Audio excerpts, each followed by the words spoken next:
இங்கே இந்த படத்தோட ஆரம்பத்தில் ஒரு பிரபலமான மீடியாவில் வேலை பார்த்துக்கிட்டு இருக்கிற சகுந்தலாங்கிற ஒரு ரிப்போர்ட்டருக்கு காரிங்கிற ஒரு மர்ம நபர்கிட்டேருந்து ஒரு மெயில் வருது. அதில் இன்னும் 2 நாளில் நம்ம நாட்டு மேலே ஒரு பெரிய போர் நடக்க போகுதுன்னு போட்டிருக்கு.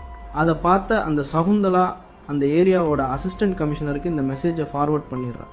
அதை தெரிஞ்சுக்கிட்ட அந்த காரி சகுந்தலாவுக்கு கால் பண்ணி, நான் இந்த மெயிலை மக்கள்கிட்ட தானே பப்ளிஷ் பண்ண சொன்னேன், நீ எதுக்கு கமிஷனருக்கு அனுப்புனேன்?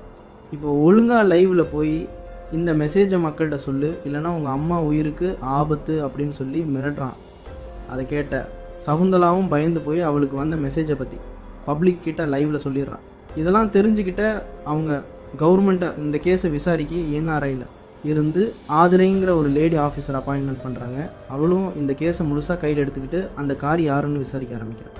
அப்போது அந்த காரி சொன்னது போலவே 2 நாள் கழித்து மக்கள் பேங்க் அக்கௌண்ட்டில் இருந்து எல்லாருடைய பணமும் மைனஸ் ஆயிடுது.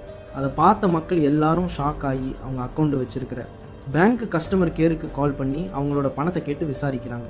அதை தெரிஞ்சுக்கிட்ட ஆஃபீஸர் ஆதிரை இந்த பேங்க் எல்லாத்தையும் செக்யூர் பண்ணி வச்சுருக்கிற வேப் செக்யூர்